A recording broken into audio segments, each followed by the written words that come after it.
ሰላም ጤና ይስጥልኝ ውድ ተመልካቾቻችን፣ በዛሬው ዝግጅታችን ከአማራ ፋኖ ብሔራዊ ንቅናቄ የህዝብ ግንኙነት መምሪያ ኃላፊ ከሆነው ከፋኖ አስረስ ማረ ዳምጤ ጋር ውይይት እናደርጋለን። ውይይታችን የሚያተኩረው በወቅታዊ የሀገራችን የፖለቲካ ዙሪያ ላይ ይሆናል። እንድትከታተሉት እንጋብዛለን። በቅድሚያ በጣም ነው የማመሰግነው አስረስ። እንደ ሁልጊዜው ሁሉ እንግዲህ የኢትዮጵያ ፖለቲካ እንደምታውቀው በየጊዜው ይለዋወጣል። በጣም ብዙ አጀንዳዎች ይወጣሉ። በጣም ብዙ ነገሮች ይካሄዳሉ። አንዳንዱ በቀጥታ ኢትዮጵያን ይመለከታል፣ ሌላው ደግሞ ቀጠናውንም ይመለከታል።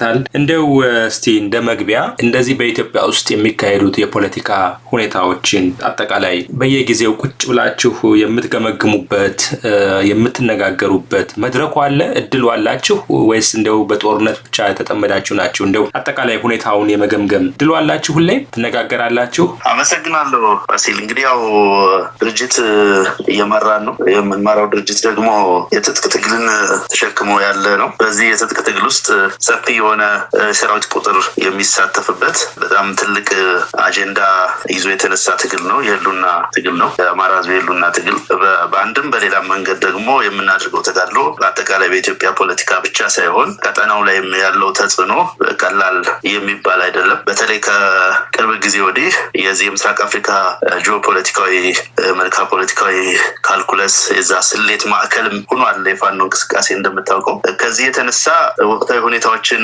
እናያለን፣ እንገመግማለን። ሰራዊቱና በየደረጃው ላለው አመራርም መረጃዎችን እንሰጣለን። ወቅታዊ ትንታኔዎችን እና የኃይል አሰላለፎችን እናያለን። እንደ አመራር ብዙ ጊዜ የምንወስናቸው አጀንዳዎች ላይ ውይይት አድርገን አቋም ከመያዛችን አስቀድሞ በእንዲህ አይነት ነገሮች ላይ የጋራ መግባባት መኖሩን በአመራሩ መካከል ቸክ እናደርጋለን። እናንተም በተደጋጋሚ ትንታኔ እንደሰጣችሁበት አሁን እንደውም በዓለም አቀፍ ተነባቢነት ያላቸው ሚዲያዎችም ተደራሽነት ያላቸው ሚዲያዎችም ስለዚህ ዓለም አቀፍ ሚዲያዎችም በተደጋጋሚ እንደዘገቡት ያው በተለይ የአገዛዝ የብልጽግና አገዛዝ ስልጣን ላይ ከወጣ ጊዜ ወዲህ ጀምሮ ኢትዮጵያ ብቻ ሳትሆን ቀጠናው በሙሉ ሰላም አጥቶ ነው ያለው። ለዚህ ዋነኛ ምክንያት የቀውስ ጠማቂ ኃይሉ ነው። የሚያገለግለው ደግሞ የብልጽግና አገዛዝ ነው። ብዙዎቹ ባልገመቱት ሁኔታ ላለፉት 3 ዓመታት የና አገዛዝ በመመከትና ራሳችንን በማደራጀት የኃይል ማዕከል ፈጥረናል። ፖለቲካና ወታደራዊ ኃይል ማዕከል ፈጥረናል።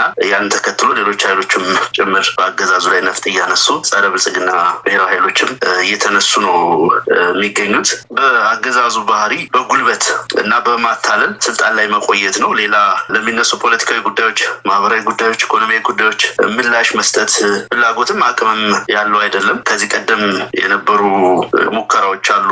እንዲሁ በተለያየ ጊዜ ብልጽግና መሪዎች ቃል እየገቡ የካዷቸው የዋሿቸው፣ አንዳንዴ ደግሞ የውስጥ አጀንዳዎችን ወደ ውጭ ለማውጣት ታስቡበት ብሔራዊ አጀንዳዎችን ለማንሳት የቀይ ባህር አጀንዳ፣ የባህር በር፣ የወደብ የምን አጀንዳዎችን በማምጣት ህዝቡን ከትግሉና ከአጠቃላይ ካለው እንቅስቃሴ ለማናጠብ የተደረጉ ሙከራዎች በሙሉ ከሽፈዋል። በአንድ በኩል ለምክክር እየተወራ በሌላ በኩል ደግሞ የጦፈ ጦርነት እየተከናወነ ነው ያለው በሁሉም አካባቢ፣ በሁሉም በከፊል ኢትዮጵያ ክፍል ውስጥ በወለጋ፣ በሙሉ አማራ ክልል ኢንክሉዲንግ ትግራይ አሁን ላይ የተሟላ ጦርነት ነው ያለው። ይሄ ጦርነት አድማሱን እያሰፋ የተሳታፊዎቹንም ቁጥር እየጨመረ ከርቀት ያሉ መልካም ፖለቲካዊ ፍላጎት ያላቸው አካባቢው አዲስ ኢመርጂንግ ኃይሎችም እጃቸውን እያስገቡበት ያለ ወቅት ነው ያለ። በአጠቃላይ በዚህ ሁኔታ ላይ ነው ያለ ኢትዮጵያ ሁኔታ በብልጽግና ዘመን እጅግ አስጊ የሆነ ከጊዜ ወደ ጊዜ እየተወሳሰበ ከዕለት ወደ ዕለት ነገሮች እየተቀየሩ ሀገሪቱም ከቀውስ ወደ ቀውስ እየተሸጋገረች ነው የሚገኘው። በእኛ በኩል መፍትሄው ብልጽግና ማስወገድ ነው ብለን ስለምናምን እሱ ላይ ሙሉ አቅማችንን ኃይላችንን እየዋልን ነው የምንገኘው። እንግዲህ ለእነዚህ ቀውሶች ብልጽግና ተጠያቂ የሚያደርገው በአንደኛው ያው የፋኖ ኃይሎችን ነው። ለመነጋገር ለመደራደር ዝግጆች አይደሉም። ጥያቄም ካላቸው በሰላማዊ መንገድ እንዲፈታ አይፈልጉም። ሀገራዊ ምክክር ላይም ጋብዘናቸው ለመሳተፍ ፈቃደኞች አይደሉም። በተለያየ መልኩ ለማሳመን ሞክረናል። ስለዚህ እኔ በምችለው አቅም ችግሩ በውይይት እንዲፈታ የማድረገውን ሁሉ አድርጌያለሁ፣ ነገር ግን እነሱ ፈቃደኞች አይደሉም ብሎ ይላል ብዙውን ጊዜ። እንዲያውም በቅርቡ ጀነራል ባጫ ደበሌ ራሱ ገንዘብ የሚፈልጉ ከሆነ ገንዘብ እንስጣቸው እስከ ማለት ደርሰዋል። ጥያቄውን ከገንዘብ ጋር ማያይዘው አያይዘውታል። በዛን ደረጃ የሚሰጠውም ስዕል ይሄው ነው ፋኖን በተመለከተና በእናንተ በኩል ችግሩ አጠቃላይ ኢትዮጵያ ውስጥ አሁን እንዳልከው የተወሳሰበ ነውና ይሄ ችግር በሰላም በውይይት እንዲፈታ የምታደርጉት ጥረት አለ ወይስ ብልጽግና ለውይይት ለሰለጠነ መንገድ ለሰለጠነ ችግር መፍቻ መንገድ ዝግጁ አይደለም ነው ወይም ትሉ? መልካም እንግዲህ በነገራችን ላይ ብልጽግና የሰላም ኃይል ቢሆን ኖሮ ኢትዮጵያ ሰላም እንድትሆን ኢትዮጵያ ወደ ልማት ወደ ዲሞክራሲ እንድትመለስ የሚፈልግ ስብስብ ቢሆን ኖሮ ይሄ ጦርነት ባልተጀመረ ነበረ። በተለይ በአማራ ህዝብ ላይ የተጀመረው ጦርነት አንድም ቀን ጥይት ድምጽ የማንሰማበት ድባብ መፍጠር ይቻል ነበረ። ብዙዎቻችን ጠመንጃ አንስተን ወደዚህ ሜዳ ከመምጣታችን በፊት በሰላማዊ እንቅስቃሴ ምላሽ ይገኛል በሚል ብዙ ጥረት ያደረጉ ጓዶች አሉ። በፓርቲ መዋቅርም በሲቪክ እንቅስቃሴም በተለያየ መንገድ ብዙ ጥያቄዎች ተነስተዋል። እንደምታስታውሰው በእነዛ ሁሉ መሀል ይሰጥ የነበረው ምላሽ የሚታወቅ ነው። አንዳንዴ ያልቅሱ ሶፍት አቀብሏቸው ይባላል፣ አንዳንዴ የቢምቢ ጩኸት ነው ይባላል። በአጠቃላይ በህዝብ ንቅናቄና በህዝብ የመብት ጥያቄ ላይ በህዝብ የህልውና ጥያቄ ላይ ሲያላግጡ ነው የነበሩ ያገዛዙ ቁንጮች። ህዝብን አሸንፈናል፣ ህዝብን በባርነት እንይዛለን፣ የህዝብን ጥያቄ አዳፍነን እንይዛለን በሚል እብሪት ነው ጦርነቱን የጀመሩት። የአማራን ህዝብ ጥርስ አልባ በማድረግ ጠመንጃ እንዳይኖረው በማድረግ ራሱን እንዳይከላከል በማድረግ ትጥቁን ብቻ ሳይሆን ቀበቶን እናስፈታለን በሚል አውጀው የገቡበት ጦርነት ነው። በጦርነቱ ሂደት የሚፈልጉትን ግን ማሳካት እንደማይችሉ፣ ህዝብን ማሸነፍ እንደማይችሉ፣ ይልቁንም እነሱም የመሸነፍ እድል እንዳላቸው በብዙ ቦታዎች በብዙ ባልተገመቱ ባልታሰቡ ሁነቶች በርካታ መሳሪያዎቻቸው ሲማረኩ፣ የጦር መኮንኖቻቸው ሲገደሉ ሲማረኩ፣ ሰራዊታቸው በገፍ ሲከዳ፣ በአንጻሩ የፋኖ ኃይል ደግሞ የተሻለ አቅም እየፈጠረ የተሻለ ተሰሚነት እየፈጠረ በስልጠና እያደራጀ አዲስ ኃይል እያፈራ አዲስ ፖለቲካ አመራሮችን እየወለደ ራሱ በትግሉ ሂደት ተጨማሪ ጉልበት እየተወለደና ኃይል እየሆነ ሲመጣ ነው ስለ ድርድር ስለ ሰላም ማውራት የጀመሩት። እሱም ቢሆን በትክክል የህዝቡን ጥያቄ በትክክል ይዘን የተነሳነውን ጥያቄ በሚመልስ መንገድ የሚነሳ አይደለም። በእነሱ አገላለጽ ወይም በእነሱ ቋንቋ ሲያደርጉት እንደነበረው ድርድር ማለት የሰላም ጥያቄ ማለት በሃይማኖት አባቶች፣ በጥቂት ሽማግሌዎች፣ በነጋዴዎች፣ በአጠቃላይ የፖለቲካ ድለላን በሚሰሩ ሰዎች አማካኝነት ታጋዮችን ወደ ቤታቸው መመለስ፣ በገንዘብ ማታለል፣ በጥቅማ ጥቅም ማታለል ነው። የወጣ ነው ለንግድ አይደለም፣ የወጣ ነው ለግለሰባዊ ጥቅም አይደለም። ሁሉም አመራር፣ ሁሉም ታጋይ፣ ሁሉም ሰራዊት ህይወቱን የሚገብረው ህይወቱን አደጋ ላይ የጣለው አንድ ትልቅ ዓላማ አንድ ቅዱስ ዓላማ ስለተሸከመ ነው። ያ ዓላማ ደግሞ አገዛዙን በማስወገድ መዋቅራዊ ለውጥ በማምጣት ለአማራው ህዝብም በአጠቃላይ የኢትዮጵያ ህዝብም ማህበራዊ ረፍት መፍጠር ነው። ከዛ በመለስ የሚደረጉ ንግግሮች፣ ከዛ በመለስ የሚደረጉ በየጓዳው የሚደረጉ በግለሰብ ደረጃ በቡድን ደረጃ ተደርገው የሚካሄዱ ውይይቶችና በዚህ ረገድ ይመጣል ተብሎ የሚታሰበው ሰላም እጅ የመስጠት እንቅስቃሴ ካልሆነ በስተቀር ወይ ለአገዛዙ ለጠላት ሰሚት የማድረግ በምርኮኝነት የመቅረብ ካልሆነ በስተቀር በዛ ልክ የሚታይ ነገር የለም። አሁንም ዛሬም ድረስ ቢሆን አገዛዙ ለሰላምና ለድርድር ዝግጁ አይደለም። ለምሳሌ በሶስተኛ ወገኖች በዓለም አቀፍ ተቋማት ፊት በሶስተኛ ሀገር ደረጃውን የጠበቀ የህዝቡን ጥያቄ የሚመልስ ወደ ሽግግር ሊመራን የሚችል ወደ ዘላቂ ሰላም ሊመራን የሚችል ትክክለኛ ፖለቲካል ኔጎሽዬሽን ፖለቲካዊ ድርድር እና ውይይት ለማድረግ አገዛዙ ፈጽሞ ዝግጁ አይደለም። ከኛ ጋር ድርድር ለማድረግ ራሱ ባቋቋመው የምክክር ኮሚሽን ላይ እንኳን በመጀመሪያው ኢናጉሬሽን ላይ ጠቅላይ ሚኒስትሩ ያቀረበውን ንግግር ሰምተው እንደሆነ ሽግግር የለም ሌላ ነገር የለም። የምክክር ኮሚሽኑ ዓላማ የፓርቲውን ወይም የግለሰቡን የተወሰኑ ፍላጎቶች በምክክር ስም ለህዝብ ይፋ ማድረግ ካልሆነ በስተቀር ምንም አይነት ዝግጁነት የለውም። በስልጣኑ በተቀመጠበት ወንበር ለመደራደር ምንም አይነት ፍላጎት ያለው አገዛዝ አይደለም። ብልጽግና የሚያምነው በጉልበት ነው፣ የሚያምነው ቀውስ በመፍጠር ነው። ይሄ እንን ጉልበት የፈጠረለት ደግሞ በአጠቃላይ ሀገሪቱ ባላት ፖሊሲ፣ ህግ፣ ተቋማቱ በተቋቋሙበት ዓላማ መሰረት ሳይሆን ከዛ በወጣ ዓለም አቀፍ የጦር ህግንም በጣሰ መንገድ ሁሉንም የሀገሪቱን ሀብት ለጦርነት በመዋል ያለ ርህራሄ ሁለንተናዊ የጦርነት ስልትን በመጠቀም ህዝብ ላይ ጅምላ ጨራሽ መሳሪያዎችን በመጠቀም ህዝብን በመጉዳት የታጣቂ ኃይሉን ምንጭ አድርቃለሁ በሚል በህግም በሞራልም በምንም መመዘኛ በህሊና የማይጠየቅበትን የጦርነት ስልት በመከተል አውዳሚ እንቅስቃሴ አውዳሚ የጦርነት ስልት እያደረገ ነው ያለው። አሁንም እዛው እምነት ላይ ነው ያለው። አሁንም እዛው እንቅስቃሴ ላይ ነው ያለው። ስለዚህ በምንም መመዘኛ ለዛ ዝግጁ አይደለም። የሚባሉትም የሚነገሩትም ነገሮች ለኮሚኒኬሽን ፐርፐዝ ወይ ለፕሮፓጋንዳ ፐርፐዝ የሚነገሩ እንጂ በተጨባጭ ያንን የሚያደርጉ አይደለም። አሁን ባለበት ነባራዊ ሁኔታ በአጠቃላይ ኮንስቲትዩንሲውም እየተናጋበት ነው ያለ አገዛዙ። ከዚህ በኋላ ከሆነ ጊዜ በኋላ ይህንንም የማድረግ እድሉ ሙሉ በሙሉ እየተዘጋ ነው የሚሄደው። አስረስ ቀደም ስትናገር ያው ድርጅቱን ከውስጥ ብልጽግና ለመክፈል ብዙ ሙከራዎችን አድርገዋል ብለሃል። ምን ያህል እንደተሳካለት አናውቅም፣ ግን በተወሰነ ደረጃ መናጋቶችን ፈጥሮ እንደነበርና የተወሰኑ በአመራር ቦታ ላይ የነበሩ ሰዎች እጃቸውን ለመንግስት እንደሰጡ የሚታወቅ ነው። ከዛ በኋላ ያለው ሂደት ምን እንደሚመስል ብዙ መረጃ የለንም፣ ግን ከውስጥ ለማፍረስ ብዙ ተሞክሯል። እንደገና ደግሞ ፋኖን ከህዝብ ለመነጠል በጣም ብዙ ፕሮፓጋንዳዎች በየጊዜው ይሰራጫሉ፣ ወይም ብልጽግናም ከፍተኛ ሙከራ ያደርጋል። ከነዚህ ውስጥ አንዱ በቅርብ የምንሰማው የወያነ ሓርነት ትግራይን ህወሓትን አዝሎ አዲስ አበባ ለማስገባት እየተንቀሳቀሰ ነው። የአማራና አጽመ ርስቶች የሆኑትን ወልቃይት ጠገዴን እና ራያን የመሳሰሉትን ለህወሓት ለመስጠት ተስማምቷል።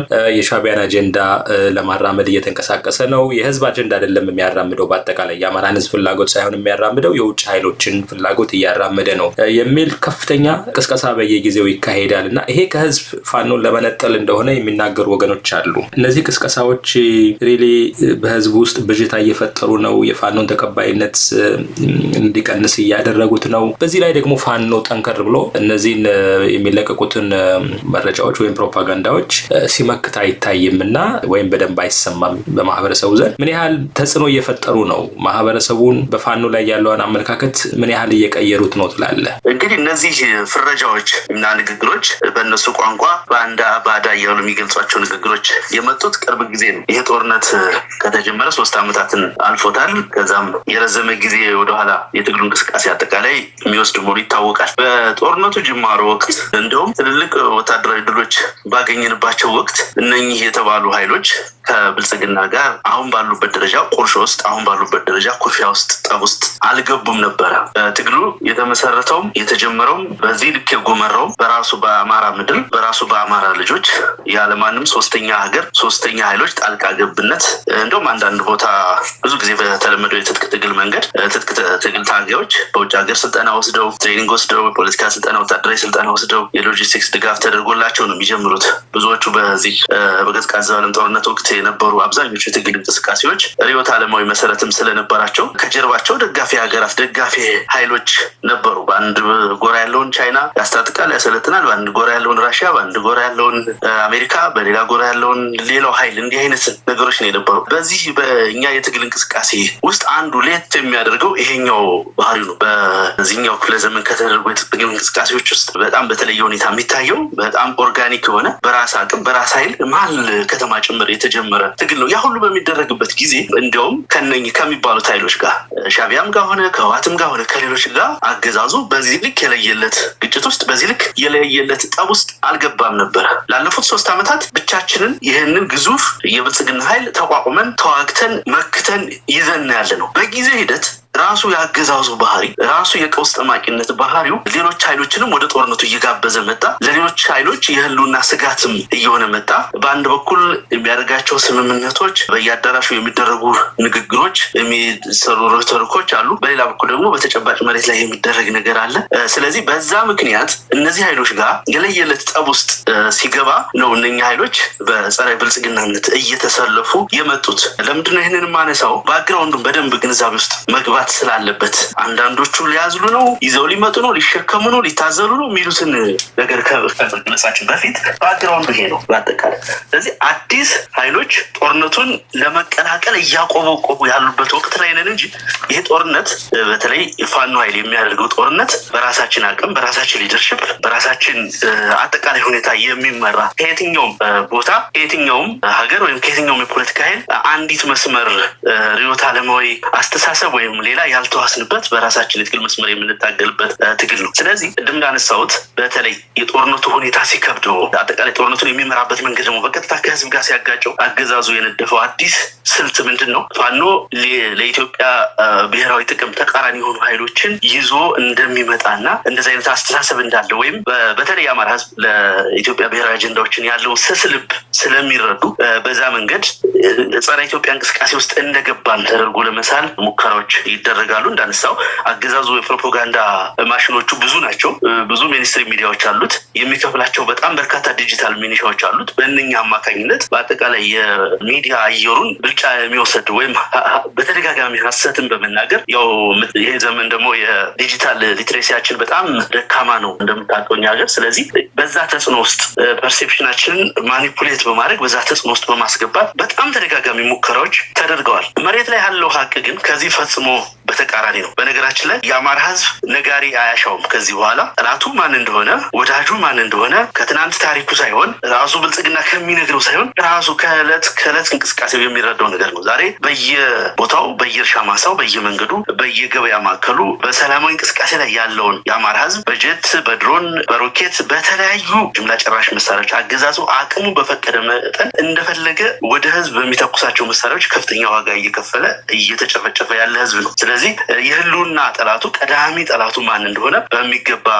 የሚረዳ ነው። በዚህ ረገድ አንዳችም አይነት ብዥታ የለም። በህዝቡ መካከል ምንም አይነት ብዥታ የለም። በሰራዊቱ መካከል ምንም አይነት ብዥታ የለም። እንዲሁም ደፈር ብለን የትብብር በጋራ የመስራት ከሌሎች የኢትዮጵያ ፖለቲካ ኃይሎች ጋር አብሮ የመቆም እንቅስቃሴን ደፍረን እንድንናገር እንድንገፋበት የሚያስቻለን በየመድረኮቹ ከህዝብ ጋር በምናደርጋቸው ግንኙነቶች የሚሰጡ አስተያየቶች ናቸው። ብዙዎቹ የሚያነሱት አንዱ የፖለቲካ ኃይል ወይም አንደኛው ኃይል ብቻውን የኢትዮጵያን ጣፋንታ ሊወስን አይችልም። ኢትዮጵያ የሁላችንም ናት። ስለዚህ ለኢትዮጵያ መኖር አለመኖር አደጋ የሆነውን የብልጽግና አገዛዝ በማስወገድ ሁሉም አንድ ላይ መተባበር አለበት። እናንተም በራ አንኳኩታችሁ ለሌላው ጥሪ ማድረግ አለባችሁ። ሌላው የኛን አጀንዳ እንዲሰማን ያለንበትን ሁኔታ እንዲረዳን አማራ ህዝብ ያለበትን ነባራዊ ሁኔታ ያለበትን የትግል ሁኔታ እንዲያውቅ ማድረግ አለባችሁ። የሚተባበር በጋራ የሚቆም ኃይል መፍጠር ይገባል። እንደዛ ከሆነ ነው ለወደፊትም ዘላቂ ሰላም ልንፈጥር የምንችለው እንጂ አንዱ ጦርነት አሸንፈን ሌላ ጦርነት እያዋለን ብልጽግና እንደሚያደርገው በጦርነት ዑደት መቆየት የለብንም የሚል ከሰራዊቱም ከመካከለኛ አመራሩም ከህዝቡም ተደጋጋሚ ጥያቄዎች ይቀርባሉ። በዛ መሰረት ነው ደፍረን ወደ ተደረሰበት ቢያንስ በሀሳብ ደረጃ እንግዲህ የስምምነቶቹ ይፋ መሆን አለመሆን የማዕቀፎቹ ግልጽን መደረግ አለመደረግ የራሱን ሂደት ማለፍ ስላለበት እሱ እንደተጠበቀ ሆኖ በዚህ ልክ ደፍረን እንድንናገርበት አቋም እንድንወስድበት ያስቻለን የኛ የሊደርሽፑ ብቻ ሳይሆን በአጠቃላይ የህዝቡ የኢሊቱም ጭምር ድጋፍ ያለበት ነው። ሀሜቶቹ በጣም ተራ አሉባልታዎች ናቸው። አንዳንዶቹ ነገሮች በዚህ ዘመን እንግዲህ አንድ ትራውማ አለ። እንደሚታወቀው የአማራን ህዝብ ወክላለሁ የሚለው ብአዴን ከዚህ በፊት በነበረ ጸረ ደርግ እንቅስቃሴ ወቅት ስልጣን ላይ ቆይቶ በሞግዚትነት አሁን ኢትዮጵያ ለደረሰችበት ምስቅልቅል ደረጃ በዚህ ልክ መዋቅራዊ ጥቃት የአማራ ህዝብ ላይ እንዲደርስበት በማስቻል እግር ከወርች የአማራ ህዝብ አስሮ በመያዝ የሰራው ታሪካዊ ስህተት አለ። ያ ስጋት ስላለ አንዳንዶቹ ያንን ነገር መልሰው በማሰብ ይህን ስጋት ደጋግሞ ሲያነሱ ይሰማል።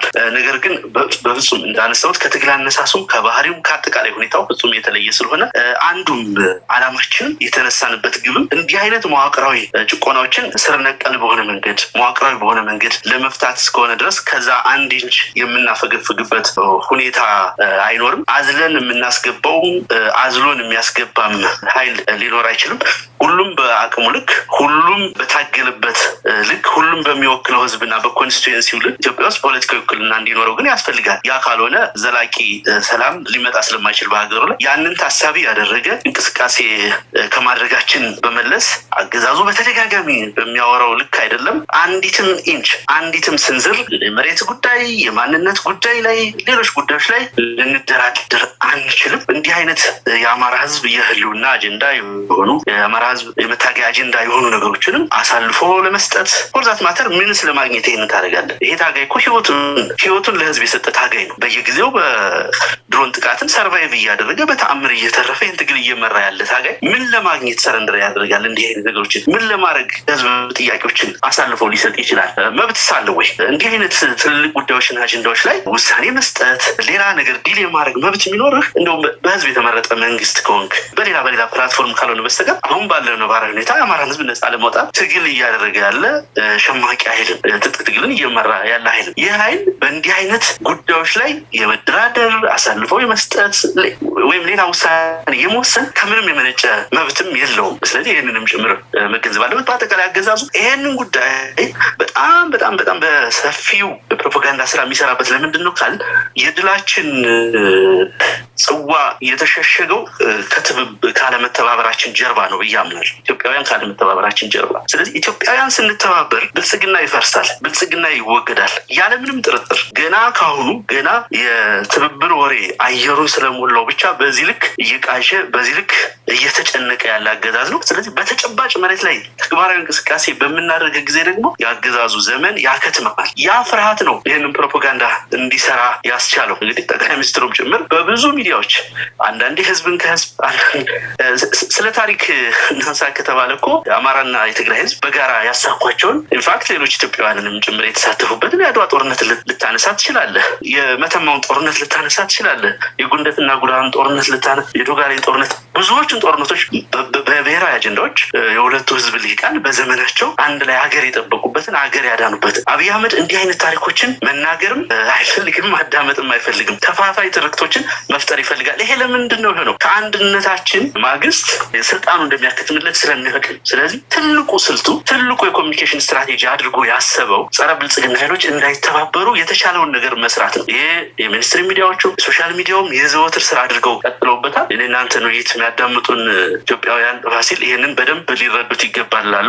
ለምንድን ነው አገዛዙ ይህን ጉዳይ አጉልቶ የሚያየው ከተባለ አገዛዙ በትብብር መሸነፍ እንደሚችል ስለሚያውቅ። ምናልባት ዓለም አቀፉ ማህበረሰብ አስረስ በዚህ ላይ ላቋርጥህና አሁን እንግዲህ ትብብር እየተመሰረተ እንደሆነ ነው ከአንተ ንግግር የተረዳሁት። ፍሬ እያፈራም እንደሚገኝ ነው የምረዳው፣ ወይም ቅርጽ እየያዘ እንደመጣ ነው የምረዳው። ግን ብዙዎቹ የትብብሩ አባላት እነማን እንደሆኑ አላወቅኩም። ያው አንተ ግልጽ ልታደርግልን ይገባል ብዬ አምናለሁ፣ ብዙዎቹ እንዲረዱት በደንብ ሁሉንም የኢትዮጵያ ኃይሎች ያካትታል ብዬ ተስፋ አደርጋለሁ። ከዛ ውስጥ እንግዲህ አንደኛው በተደጋጋሚ የሚነሳው ከህወሓት ጋር አብሮ መተባበሩን በተመለከተ ነው። በአንድ በኩል ህወሓት ታሪካዊ ጠላት ነው ለአማራው። ምክንያቱም አማራው አሁን እንዲገባ አሁን ያለበት ደረጃ ውስጥ እንዲወርቅ ያደረገው የህወሓት የፖለቲካ አመለካከት ነው። ከህወሓት ጋር የሚደረግ ድርድር ተመልሶ ነገም ከነገ ወዲያ የትናንትኑ ነገር የሚደግም ነው። ስለዚህ ህወሓት አስተሳሰቡን ባልቀየረበት ሁኔታ ከእሱ ጋር መተባበር ትክክል አይሆንም የሚል ነው የምንሰማው። በሌላ በኩል ደግሞ ህወሓትም ሌሎች ጥያቄዎች አሉት። ቅድም እንዳልከው የመሬት ጥያቄ አለው፣ የተለያዩ የፖለቲካ አስተሳሰብ ጥያቄዎችም አሉት፣ አማራን የሚፈርጅበት መንገድ እንደዚህ የመሳሰሉ እና ይሄው እነዚህ ሁኔታዎች ባልተቀየሩበት ሁኔታ ያው የቆየው ነባሩ የቲፒኤልኤፍ ሊደርሺፕ አመራሩ ባለበት ሁኔታ ከህወሓት ጋር መደራደር ነገም ተመልሶ ችግር ውስጥ መግባት ነው የሚሆነው ብለው የሚከራከሩና ስጋታቸውን የሚገልጹ ወገኖች አሉ። ይሄንን የሚሉት ደግሞ የፋኖ ደጋፊዎች ጭምር ናቸው እና በዚህ ላይ ያንተ ምላሽ ምንድን ነው አስረስ? ልክ ነው። የፋኖ ደጋፊዎችም ጭምር ይህንን ስጋት ያነሳሉ።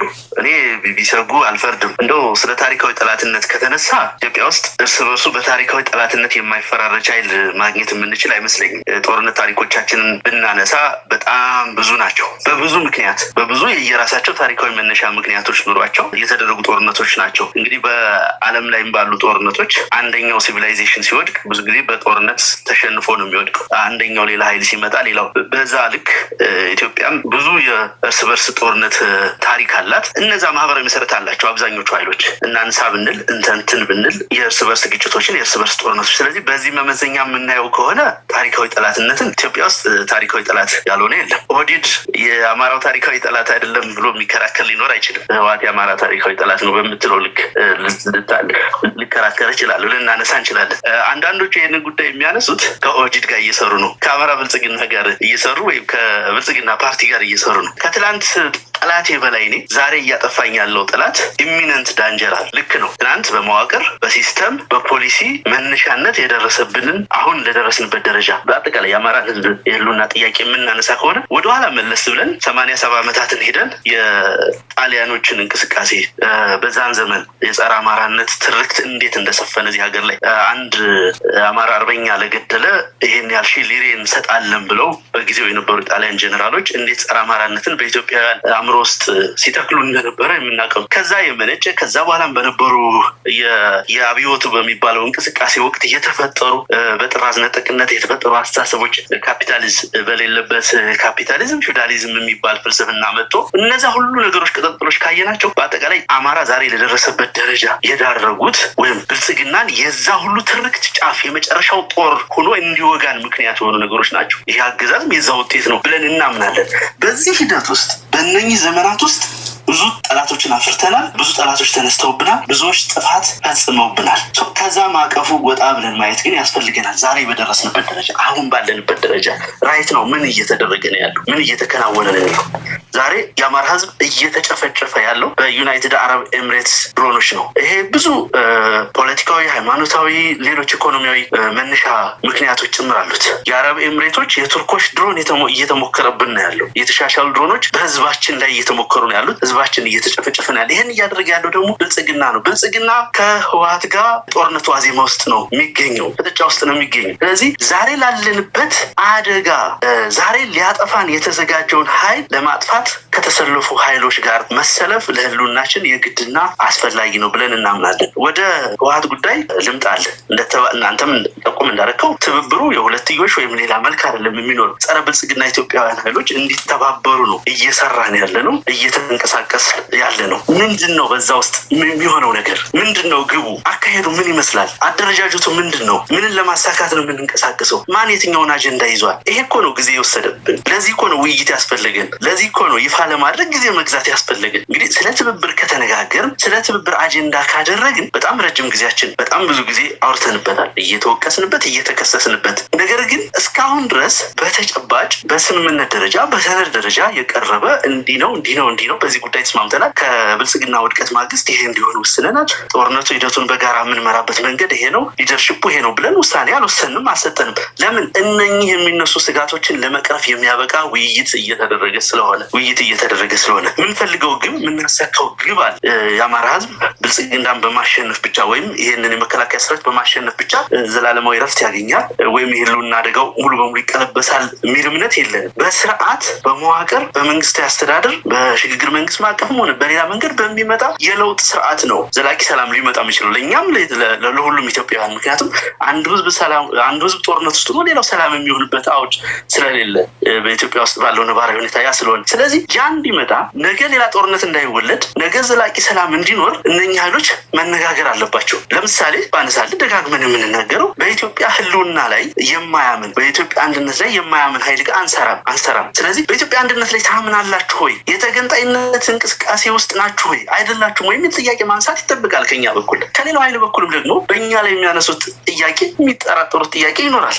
እንዲህ አይነት ነገሮችን ዲል ማድረግ፣ እንዲህ አይነት ነገሮች ላይ መወያየት፣ የበሰለ እና ጥልቅ ውይይት ማድረግ ያስፈልጋል፣ ምክክር ማድረግ ያስፈልጋል። ስለዚህ በስጋት ደረጃ የፋኖ ደጋፊ ሆኑም አልሆኑም፣ በስጋት ደረጃ ጥያቄውን የሚያነሱ ወገኖች ስጋታቸውን ለመቅረፍ የሚያበቃ ውይይት እያደረግን መሆኑን ሊያምኑን ይገባል፣ ሊያረጋግጡ ይገባል። በአማራ ህዝብ አጀንዳ ላይ፣ በአማራ ህዝብ ኮዝ ላይ ከፋኖ አመራሮች በላይ፣ ከፋኖ በላይ ሊታመን የሚችል አንድ ምድራዊ ኃይል የለም። በዚህ በእርግጠኝነት የምናገረው የትም ሀገር ተቀምጦ አይ ነው በአንድም በሌላ ምክንያት ሰው በፖለቲካ ምክንያት ወይ በምን ሊሰደድ ወይ ሊሆን፣ ግን የአንዳንዱ መታበይ በጣም ግራ ስለሚያጋባኝ ነው።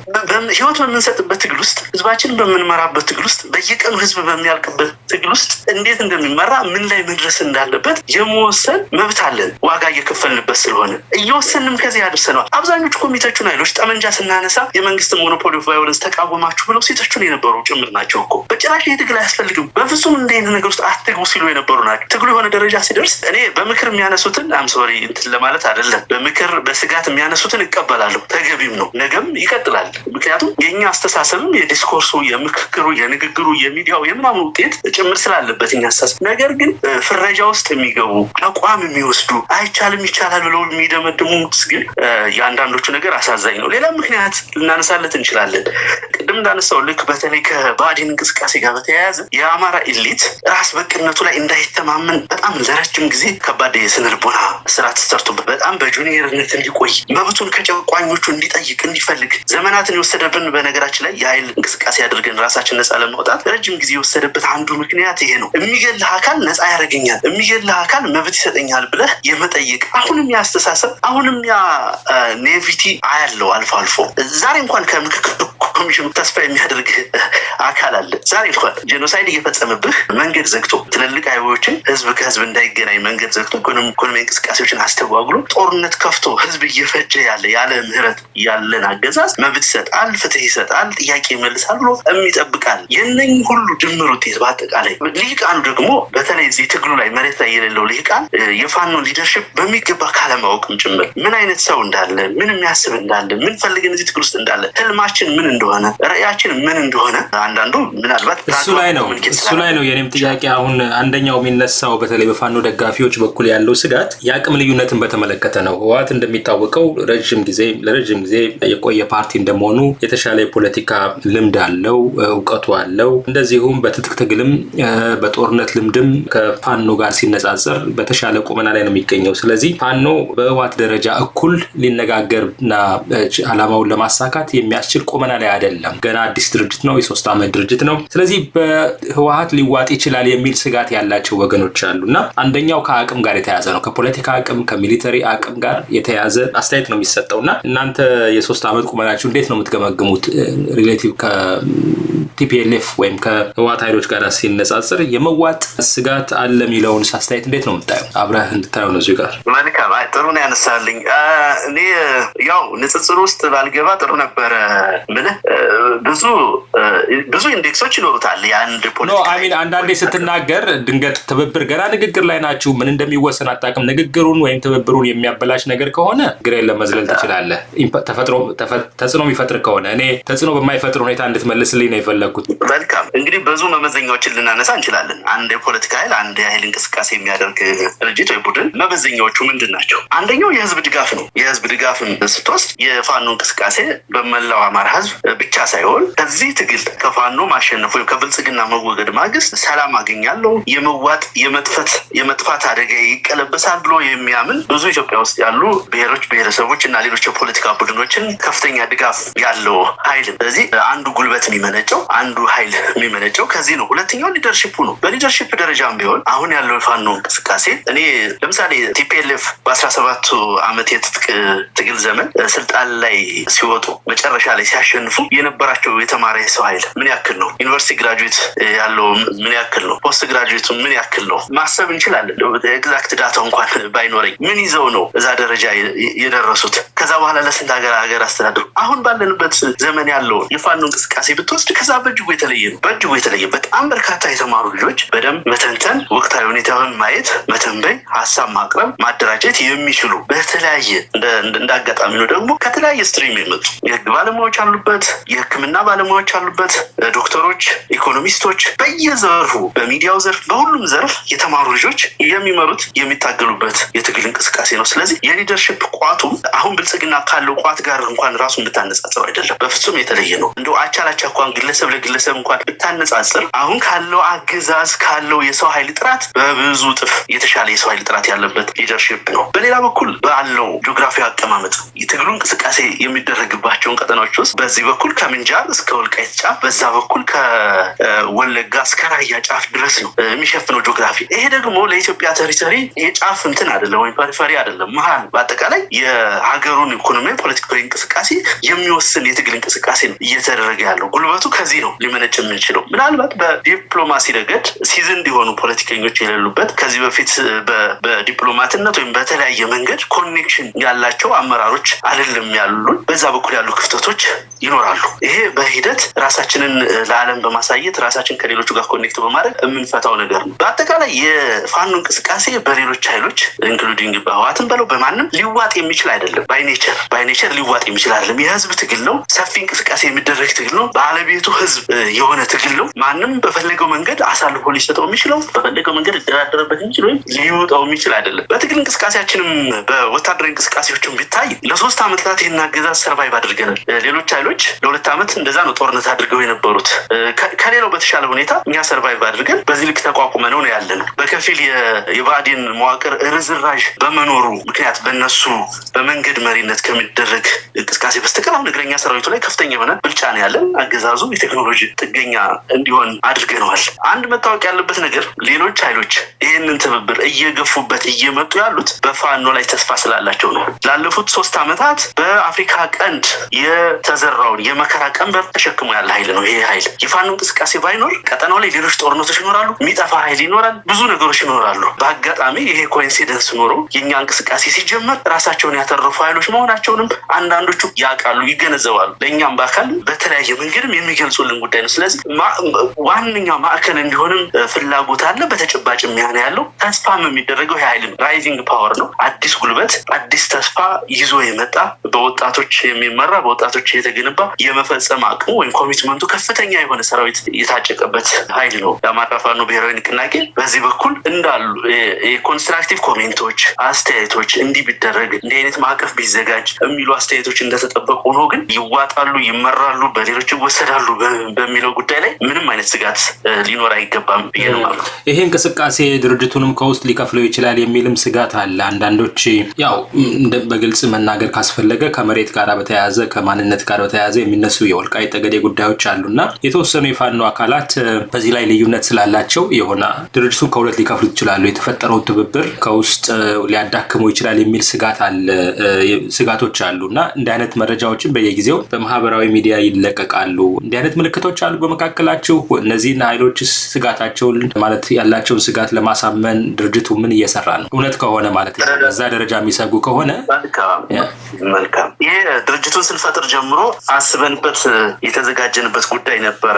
የአማራ ፋኖ ብሔራዊ ንቅናቄ ሲመሰረት እንደምታውቀው ከሁለት ድርጅቶች አፋድ እና ፋባ የሚባሉ ድርጅቶች ነው ተዋህደው አንድ ተቋም የፈጠሩትና ያንን ሂደት በምንመራበት ወቅት እኔም በጊዜው ኮሚቴው ሰብሳቢ ስለነበርኩኝ እንደ ትልቅ አጀንዳ ይዘን የተነጋገርንባቸው በርዕዮተ ዓለማዊ ጉዳዮች፣ በፖለቲካ መስመራችን፣ በትግል ግቦቻችን፣ በሂደቶች፣ በማንነቶች፣ በወሰኖች፣ በሌሎች ጉዳዮች ላይ ሰፊና ጥልቅ ውይይት አድርገናል። የጋራም ስምምነት አድርገናል እና ድርጅትን ወይም ተቋሙን ተቋም የሚያደርገው የአመለካከት አንድነቱ እንደሆነ ስለምናምን ነበር ያንን ያደረግነው እና በዛ በኩል የተለየ አመለካከት ልዩነት የለም። ግን ምንድነው ብዙሃኑ በተለይ ሚዲያ ላይ ያለው ሰው በሶሻል ሚዲያ ያለው ሰው አንዳንዱ ይህንን ልዩነት የሚፈልግ ስንጥቅ መፍጠር የሚፈልግ አንዳንዶቹን ጓዶች ፑሽ በማድረግ የተለየ አስተያየት የሚሰጡ ወይም አንዳችን የተለየን የአንድ ቦታ ተቆርቋሪ እንድንመስል አንዱ ደግሞ የማይቆረቆር የሚመስል አውራጃዊ አመለካከት እንዲሰፍን የሚሰራ አካሄድ አለ። በዛ ምክንያት እንዲህ አይነት ነገሮችን ያሉ ለማስመሰል ጥረት ይደረጋል። በአመራሩ ደረጃ ግን አንዳችም ልዩነት የለም። በየጊዜው ውይይት አድርገናል። በእንዲህ አይነት ጉዳዮች ምንድነው ያለን አቋም፣ አንተ ምንድነው ያለህ አቋም፣ ግለሂስ እስከ መደራረግም ድረስ አንተ በዚህ ጉዳይ እንዲህ አይነት አመለካከት አለ ብለን እንጠረጥራለን፣ እንደዚህ እንላለን የሚሉ ነገሮችን ተነስተው ሰፊ ውይይት ተደርጎባቸው የጋራ አቋም የተያዘባቸው ስለሆኑ በእንዲህ አይነት ስትራቴጂካዊ ጉዳዮች ላይ በአመራሩ መካከል አንዳችም አይነት ልዩነት የለም። እንግዲህ ከአገላለጻችን ከቋንቋችን አንዳንዶቻችን ሰፋ አድርገን አንዳንዶቻችን ነገሩን ጠበብ አድርገን የመግለጽ ሁኔታ አለ። በነገር ላይ እኔ በዚህ አጋጣሚ የሚገልጸው የአማራ ሕዝብ የትኛውንም ጥያቄዎች በተናጥላዊ በሆነ መንገድ በማስመለስ የሚያሳካው ግብ አለ ብዬ አላምንም። ጥያቄዎቻችንን በጋራ እንደ አንድ በመቆም ማስመለስ አለብን። ለዛ መረባረብ አለብን። ለዛ ደግሞ ትልቁ ስትራቴጂካዊ ጉልበታችን የድርጅታችን አንድነት ነው። ትልቁ ስትራቴጂካዊ ጉልበታችን የህዝብ ድጋፍ ነው። ይህንን አንድነታችንና የህዝብ ድጋፋችንን የሚሸረሽር ማንኛውንም አደጋ መቀልበስ መቋቋም ይገባናል። ይሄ እንዲሆን ደግሞ በተለያየ መንገድ በተለይ ትግሉን በሚዲያ ዘርፍ የሚደግፉ ወገኖቻችን በተለይ ይህን ጉዳይ በደንብ ሊያስቡበት ይገባል። የአንድነት ትርክትን ነው በአማራ ፋኖ ብሔራዊ ንቅናቄ መካከል አንድነትን መስበክ እንጂ አንድ ኃይል ሆኖ መቀጠሉ ዘላቂ እንዲሆን የጸና ድርጅት እንዲሆን መስራት እንጂ ከፋፋይ አጀንዳዎችን መስጠት በተለይ ደግሞ እንዲህ አውራጃዊ የሆኑ የአንድ አካባቢ ለአንድ ጥያቄ አንድ አካባቢ ኃይል ብቻ የተለየ ተቆርቋሪ በማስመሰል የሚደረግ እንቅስቃሴ ለአጠቃላይ ትግሉ እንቅስቃሴ አደጋ ስለሚሆን እዚህ ላይ ሊታሰብበት ይገባል እላለሁ። በአጠቃላይ ግን በድርጅታችን አመራር መካከል በእንዲህ አይነት ጉዳዮች ላይ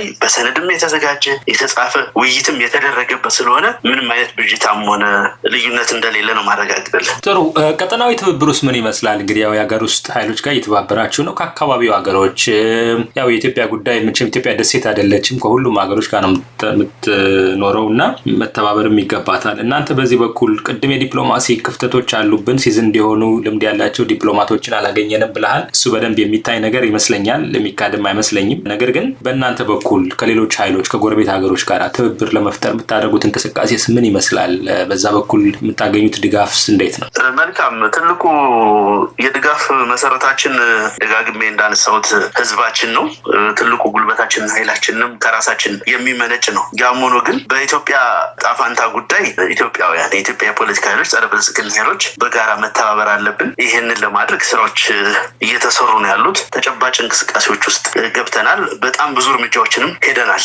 የቀረው ጉዳይ ምንድነው? ሂደቶችን አጠናቆ እያንዳንዱን ጉዳይ መስመር በመስመር አጠናቆ የትብብሩ ፕላትፎርም ምን ይመስላል፣ በምን አጀንዳዎች ላይ ይተባበራል፣ እርስ በርስ ያሉ ግንኙነቶችን ወይም ሊፈጠሩ የሚችሉ ቅራኔዎችን በምን አግባብ እንፈታቸዋለን፣ ከብልጽግና ማግስት የሚኖረው አጠቃላይ ኢትዮጵያ ሁኔታ ምን መምሰል አለበት፣ በዚህ ላይ የሌላው ተሳትፎ ምን ይሆናል የሚለውን ነገር የአንደኛውን ሀሳብ የአንደኛውን ፍላጎት ከአንደኛው ጋር የመነጋገር የመረዳዳት እና እሱ ላይ የጋራ አቋም የመውሰድ ሂደት ነው የሚቀረው። አይሚን ውጤቱ ነው የሚቀረው። ሂደቱ ኦልሬዲ ተጀምሯል፣ ብዙ ደረጃ ደርሷል። የሚቀረው ጉዳይ ይህንን በአጠቃላይ ሂደቱና ፕላትፎርም በተመለከተ ይፋ የምናደርግበት ሁኔታ ነው የሚቀረው ማለት ነው። ያው ቀላል ስራ ስላልሆነ ብዙ ቅድም ስናነሳቸው የነበሩ ስጋቶችንም የሚቀርፍ አስተማማኝ የሆነ ዘላቂ የሆነ ለዛ ሰፊ ጊዜ የተወሰደበት ስራ እየተሰራ ነው የሚገኘው። ከሌሎች ከኢትዮጵያ ውጭ ያሉ ኃይሎችን በተመለከተ እንደሚታወቀው የቀጠናዊ መልካ ፖለቲካዊ እንቅስቃሴው በተለይ ከቅርብ ጊዜ ወዲህ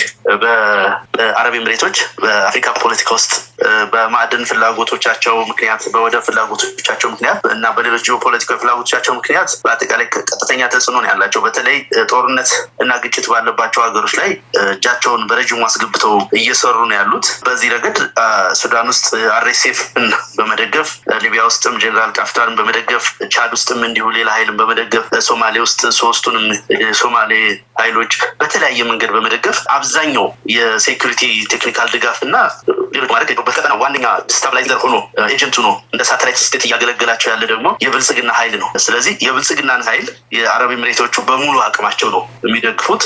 አሁን ደረሱ ያሉት ሱዳን ላይ ጥቃት እያደረሱ ያሉት የአረብ ኤምሬቶች ድሮኖች በደብረ ዘይት፣ በአሶሳ፣ በባህር ዳር ጠራ ነው የሚገኘው ሳይ አጠቃላይ ምስራቅ አፍሪካ ላይ አፍሪካ። ስለዚህ የአረብ ኤምሬቶች በሙሉ አቅማቸው አገዛዙን ስፖንሰር በማድረግ የአየር ኃይል ምድባቸውን ሙሉ በሙሉ ኢትዮጵያ ውስጥ በማስገባት ቀጠናውን እያተራመሱ ነው ያሉት። በህዝብ ላይ ከፍተኛ እልቂት እየፈጠሩ ነው ያሉት። ይህንን አላይመንት የሚመጥን አላይመንት እንደሚያስፈልግ እስከ ገፋ ሀገራት ድረስ የሚያደርጉትን እንቅስቃሴ የሚመጥን ሌላ ኃይልና ትብብር እንደሚያስፈልግ እናምንበታለን። ያ ኢትዮጵያውያን በጋራ ከተባበርን በኋላ የምንወስነው። ውድ ተመልካቾቻችን ከአማራ ብሔራዊ ንቅናቄ የህዝብ ግንኙነት አመራር ኃላፊ ከሆነው ከአስረስ ማረ ጋር ያደረግነው ቃለ ምልልስ በዚሁ ይጠናቀቃል። ያው በኔትወርክ መቆራረጥ ምክንያት ተጨማሪ ጥያቄዎችን ለመጠየቅ አልተቻለም፣ ግን በሌላ ጊዜ እንደዚሁ መልሰን እናገኘዋለን። አስረስ እየሰማኝ ከሆነ ስለነበረን ጊዜ ከልብ ነው የማመሰግነው። ተመልካቾቻችን ውይይታችን በዚሁ ይጠናቀቃል። አመሰግናለሁ። መልካም ጊዜ።